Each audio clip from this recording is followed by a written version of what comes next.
So this is the brand new MSI Titan GT77 HX13V. Beautiful name, rolls right off your tongue, something I'd probably name my next child. But either way, this laptop is meant to showcase the best of Intel and Nvidia in one single package. But it's a big boy, and it really questions on whether or not this is really pushing towards desktop territory, or is this even still considered a proper laptop? Because I imagine most people looking at this are probably not going to buy it just because of the price tag alone. Like, this is a laptop that retails anywhere from $4,000 to $5,000 depending on what you're putting inside of here. And the problem is it doesn't offer a lot of the laptop features that you'd want, like good battery life, low fan noise, portability. This is truly a desktop replacement with laptop features. Now granted, there is tons of ports on this guy. Like, if you're rocking a lot of accessories and you don't want a desktop, then this is probably the laptop to look at because you have everything over here. USB, 2 Thunderbolt 4 ports, mini display port, HDMI 2.1, RJ45, and then on the other side you have your full SD card slot, 2 more USB ports, a combo audio jack, just everything you need to plug stuff in. The overall design of this MSI product is very stealthy, black. It has like this Batman vibe going on, RGB everywhere. The build quality is not too bad. You know, you have a metal lid, the hinges are nice and strong.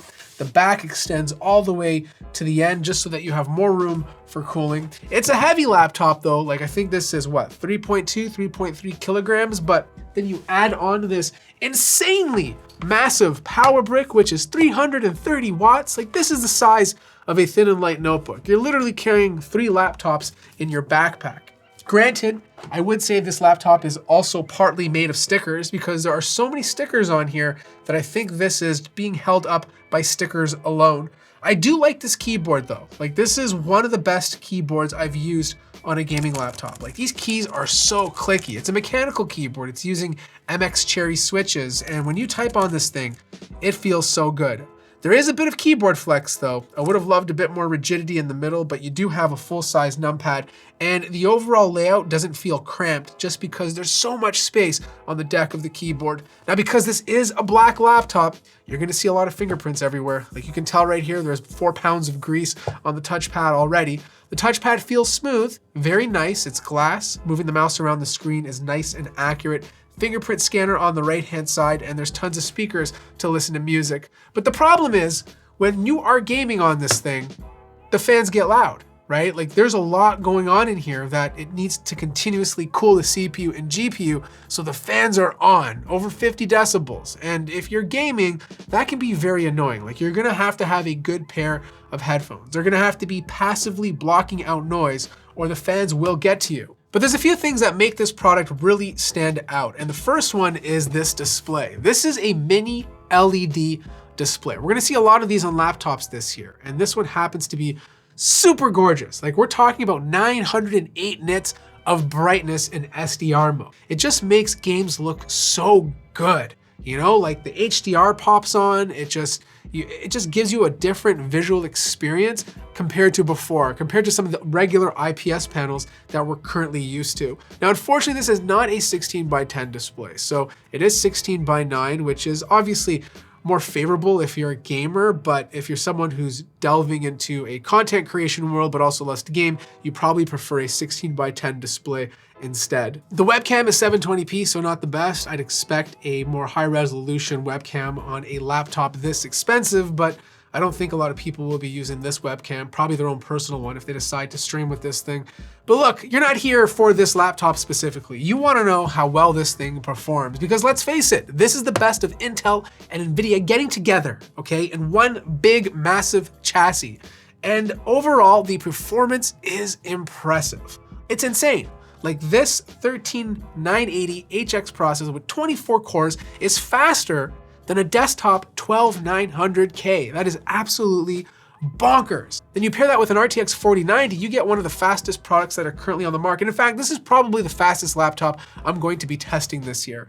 But here's the thing, this RTX 4090 is not as fast as a desktop 4090. Like, there's still a big gap in terms of performance, which is expected. This is a laptop after all, but it's definitely a massive improvement compared to the RTX 3080 Ti that I tested in the same chassis last year. So if you're coming from an older device, you're gonna get a massive performance bump. But I feel like this sort of product overall is for a very, very niche market, but doesn't mean we can't appreciate the performance that Intel has provided here. Now, granted, the CPU does require a certain amount of cooling, and obviously a chassis this big kind of does that.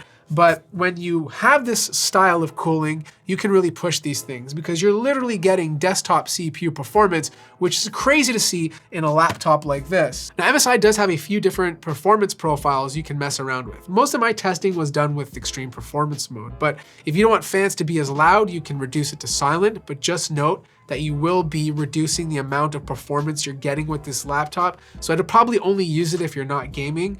But balance also works very well. Super battery mode is if you want the best battery life as possible. And if you want to use the mux switch and switch between discrete graphics or MS hybrid graphics mode, it does require a reboot. But since we're talking about battery life, that's one area this thing just does not excel on. I mean, this is a massive laptop that requires a 330 watt charging brick. The CPU is running at 55 watts at the base, and then it can boost up all the way to 157. So it needs to be connected all the time. Like if you're just watching simple movies and doing a lot of idleness on this laptop, you can push to 6 hours. But if you're gaming on this thing, I wouldn't expect more than 30 to 40 minutes of battery life before needing to charge. Now you have to check out these internals because we're using 4 fans at the top. The CPU and GPU are both using liquid metal. Plus there's more copper running back and forth than I probably have in my entire house. We have 3 slots for drives, 1 is populated, 2 are empty. You could potentially run RAID 0, swappable Wi-Fi 6E card, and of course we have 4 RAM slots, upgradable to 128 gigabytes of RAM. Just note that if you decide to go with 4, you will reduce the speed of the RAM, so keep that in mind. If you want the fastest possible running laptop, I'd probably stick with 2 sticks instead. So what this laptop tells me is that Intel is nervous because they're coming out guns blazing. They're releasing some of the fastest processors we've seen from them in years. And when you pair that with an RTX 4090, which was a big jump this year in the desktop space, and then you translate it to a laptop version, you get a very powerful laptop. Now granted, I do think this showcase is a bit misleading for most people out there because generally those individuals are buying gaming laptops that are a bit more portable. Products like the Blade 15, products like the Asus G14, stuff they can travel with but still have enough power to game. Like this is truly a proper desktop replacement. So don't expect this to translate down to thinner and lighter notebooks. Those notebooks are obviously going to be using more power constrained CPUs, but this just tells me that the 40 series in general and the 13th gen processor this year is going to be a nice jump from previous years. And if you're up for an upgrade and you're looking at a gaming laptop, it's probably going to be a good year to buy one. If you have any more questions, let me know in the comment section down below. Like the video if you liked it, subscribe if you haven't already, and I'll see you guys in the next one.